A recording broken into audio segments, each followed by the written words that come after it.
Les métropoles et leurs habitants. Aujourd'hui, un habitant sur deux vit dans un espace urbain, c'est-à-dire donc qu'il vit en ville, dans des grandes villes majoritairement, ce que l'on appelle des métropoles. Et c'est donc là toute la question de notre chapitre. Qu'est-ce qu'une métropole? Et comment les hommes vivent-ils à l'intérieur de ces métropoles? Tout d'abord, il faut comprendre que ces métropoles, ce sont des espaces qui sont attractifs.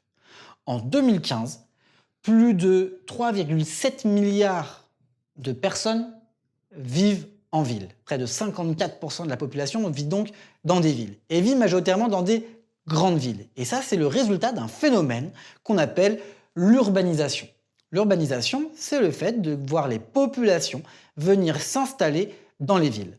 Alors, dans des pays développés, comme chez nous, en Europe, en France, ou par exemple aux États-Unis, dans les pays qu'on le considère donc comme développés, ce phénomène il date du 19e siècle et il est déjà fortement avancé.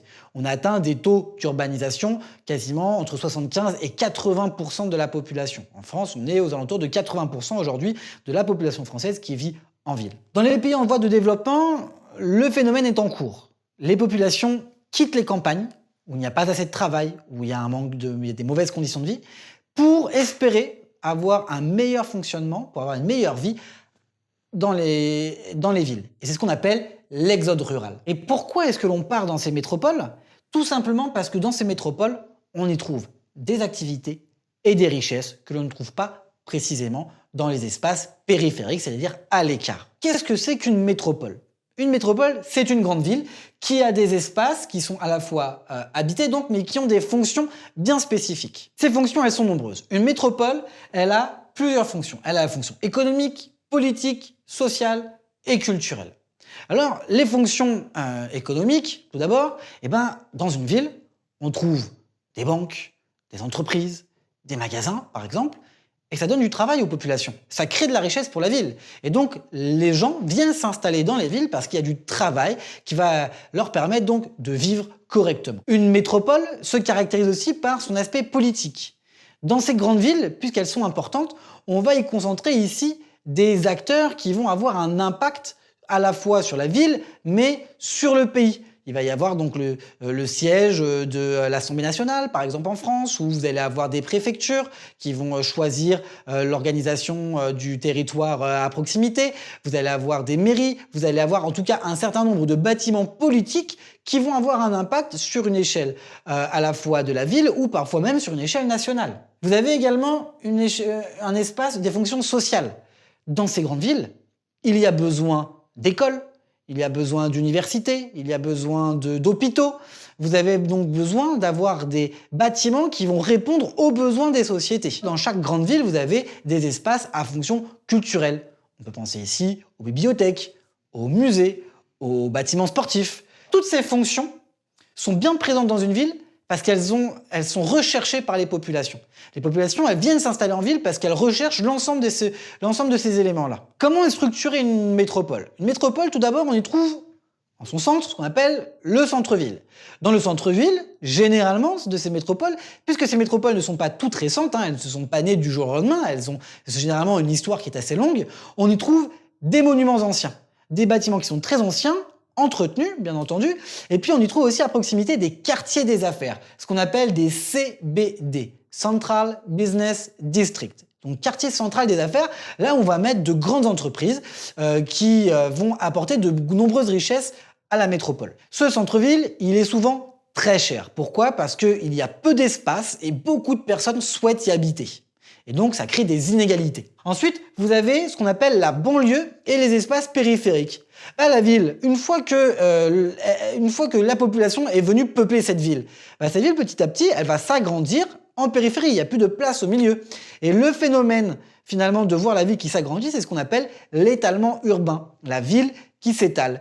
Et ces banlieues, généralement, ce sont les populations qui n'ont pas les moyens de s'installer à l'intérieur du centre-ville, mais qui vont y travailler dans cette ville-là.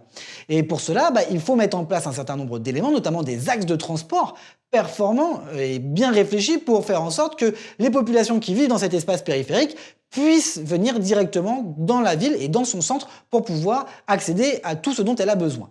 Néanmoins, ce sont des espaces qui sont contrastés. Pourquoi? Parce que finalement, une métropole regroupe un certain nombre d'inégalités. Ces inégalités, elles sont liées notamment aux problèmes de richesse. Par exemple, je vous l'ai dit juste auparavant, les centres-villes étant trop chers, les populations les plus modestes, les moins riches, vont devoir s'éloigner du centre. Les villes, les métropoles, en fonction des pays, elles n'ont pas forcément la même organisation. Par exemple, aujourd'hui, aux États-Unis, les grandes métropoles américaines, au centre, le centre des villes, ce n'est pas la partie la plus riche. Ce sont ce qu'on appelle les ghettos, des quartiers anciens, déshérités, parfois mal entretenus, où les populations modestes y vivent. Et en réalité, les populations les plus riches, où est-ce qu'elles partent? Elles partent en périphérie, parce qu'elles recherchent de l'espace, elles peuvent se construire une grande maison, elles peuvent se déplacer facilement avec des moyens de transport comme les voitures. Les familles ont chacune au minimum 2 voitures, parce qu'ils ont les moyens et les capacités de pouvoir aller des espaces périurbains, donc à l'écart de la ville, dans le centre-ville rapidement, grâce à des réseaux de transport adaptés. Le fait que les métropoles attirent de plus en plus de monde, ça génère un certain nombre de difficultés, notamment des embouteillages, notamment des pollutions qui vont être générées par des embouteillages. Les axes de transport ne sont plus adaptés par rapport à l'afflux important de population. Et puis, vous avez également aussi des problèmes qui vont être liés finalement à la mixité, c'est-à-dire le mélange entre les riches et les modestes. Une ville qui devient de plus en plus riche devient inaccessible pour les populations les plus modestes qui doivent partir à l'écart de la ville et parfois doivent complètement abandonner le centre de la ville. Donc, une métropole, c'est un espace qui concentre les hommes et les richesses. C'est un lieu important qui va structurer la vie des populations, mais le fait que les populations viennent de plus en plus dans ces territoires-là fait que la ville ne peut s'agrandir indéfiniment et cela génère un certain nombre de problèmes. Il va falloir y trouver des solutions pour pouvoir allier extension de la ville, mais surtout respect aussi de l'environnement et répondre aux besoins de toutes les populations, qu'elles soient riches ou qu'elles soient plus modestes.